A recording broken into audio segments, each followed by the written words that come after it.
Então vamos perder tempo não, vambora para o vídeo. Ontem de dignidade e que merecem apoio. O presidente, a direção não merecem, não baixaram o preço do ingresso, continuam querendo aprovar coisas a fórceps, largaram o time, largaram o torcedor, mas o time merece, o técnico merece, os jogadores merecem, né? E acho que o símbolo do Luiz Gustavo nesse jogo demonstra isso. Assistência pro Luciano é do Enzo, né? Isso. Primeiro eu quero parabenizá-lo por... Ele saiu lá de trás para dar a opção, então ele teve ali a predisposição de fazer o facão para ser opção. E depois dizer que ele deu assistência. Teve gente falando, não, ele errou o chute e virou... Não, gente, para mim tá claro que ele quis tocar pro Luciano. Teve gente dizendo que não, que ele errou o chute e que virou uma assistência. Peraí, aí também não. Sobre a expulsão, para mim veio a pergunta que o âncora, o Tironi, fez sobre o Yuri Alberto bater de cavadinha. Se não vai ter um estudo para analisar por que um jogador tá olhando o lance de frente, vai caminhando, correndo, ele tem uns 4 a 5 segundos, olha lá, ele tem uns 3 a 4 segundos para pensar no que ele vai fazer e mesmo assim ele dá a solada. Para mim é inexplicável, olha lá, ó. Eu não vejo motivo nenhum. Quem sofreu a solada? Quem sofreu? Como ele se comporta? A solada pegou? Mas pra que ele foi de cima pra baixo? Exato. E o que ele fez depois contra o mesmo jogador com o preparador físico do São Paulo? Não, aí é outro lance. A gente pode falar do... Que eu também acho que ele fez... O Rigoni deu o motivo, mas o Daverson é um artista. É um artista, e tanto é um artista que ele merecia ter sido expulso pelo que ele fez com o médico do São Paulo. Mas deixa eu trazer um assunto que o Arnaldo adora aqui. Amarelo, você concorda com esse lance?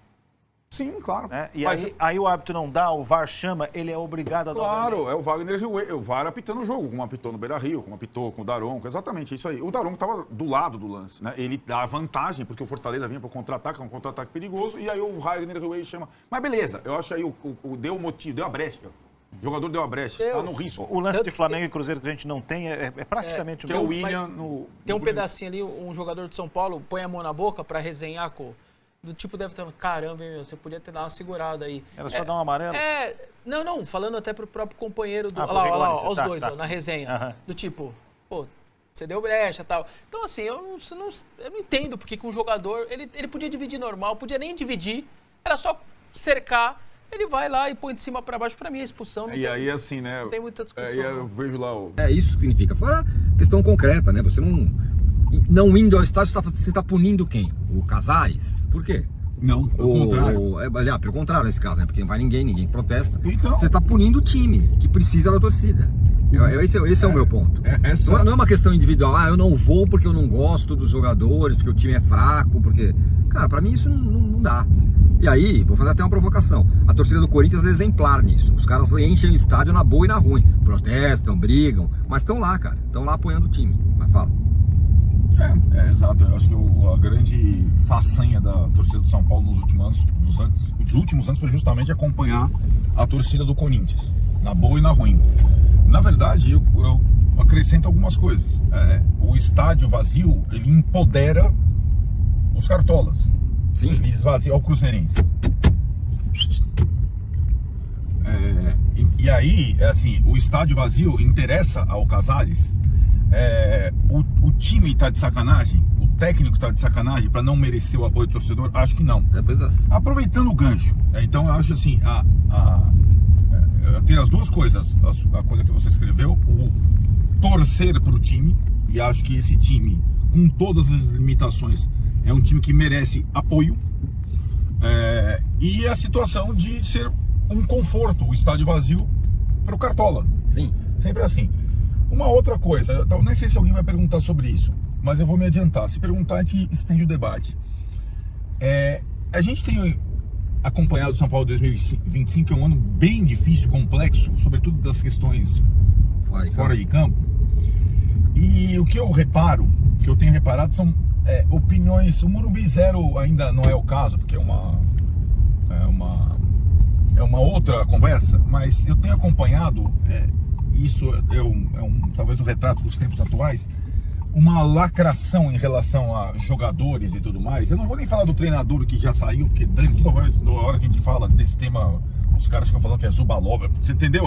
Não tem um meio termo, o cara tá bem, trabalhando bem ou tá trabalhando mal. É que você ama ou odeia o cara. e vou pegar o Tapia, tá? Tá. Que foi o autor do gol contra o Fortaleza, que quebrou o jejum do time não sei quanto tempo, e que jogou por 2 depois da expulsão do Rigoni, se matando em campo. Já deu pau. Eu sei. A TV aberta, os nossos companheiros cancelaram o Tapia. Sim. E a galera foi junto, Perfeito. né? O Tapia, ele não é o Miller, não é o Careca, mas ele é esforçado. Assim como vários jogadores do São Paulo. E o que eu tenho visto, e aí é uma questão que a gente fala, o Tirone até fala, porra, você fica falando dos caras, dos colegas, eu falo. Porque o poder dessa galera aí, depois que a transmissão da Globo cancelou o Tapia, burro, etc e tal, ela transformou a opinião das pessoas sobre o jogador, que já fez 3 gols e se mata em qualquer partida e tudo mais. Ontem, ainda bem, houve um reconhecimento a essa parte do Tapia, porque não tem jogador craque no São Paulo, não tem, não terá. E essa impressão que o São Paulo tem um monte de bag e tal, também não é verdade. Os caras têm algumas qualidades e alguns defeitos.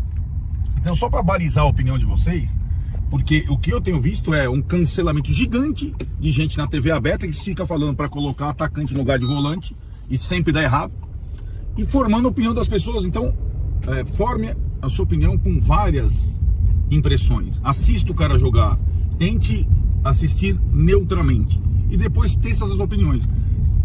Quase que não se deixe levar por uma opinião só ou por um cancelamento. Isso aconteceu com diversos jogadores do São Paulo na temporada. Estou usando o Tapia como um exemplo. O Luciano não é centroavante.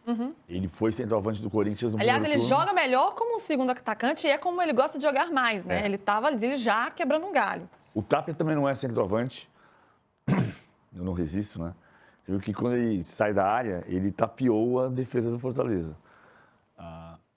Mas ele também não é centroavante. O Tapia é ponta de lança. O Thiago Nunes fala muito sobre isso. O Thiago Nunes foi técnico do Tapia na Universidade do Chile. Na Universidade Católica, perdão. E entende que o Tapia é muito melhor quando ele vem de trás, mas ele está jogando mais como centroavante do que o Luciano, que tem uma dificuldade para se readaptar à posição de centroavante. Ele não é centroavante, ele é ponta de lança. Ele se esforça, mas ele está num 13 jogos sem marcar. Então, eu acho que o Crespo foi bem dizer... A gente está falando muito do Luciano. Deixa o Luciano recuperar e entender o que vai acontecer com ele. Para o clássico de domingo, eu iria com Tapia e Ferreirinha. Pois é, domingo, hein, gente? Tem esse clássico, então tem Palmeiras e São Paulo e Palmeiras, jogo no Morumbi, às 4h. E para vocês já anotarem na agenda aí, transmissão Globo, Premier e GE TV.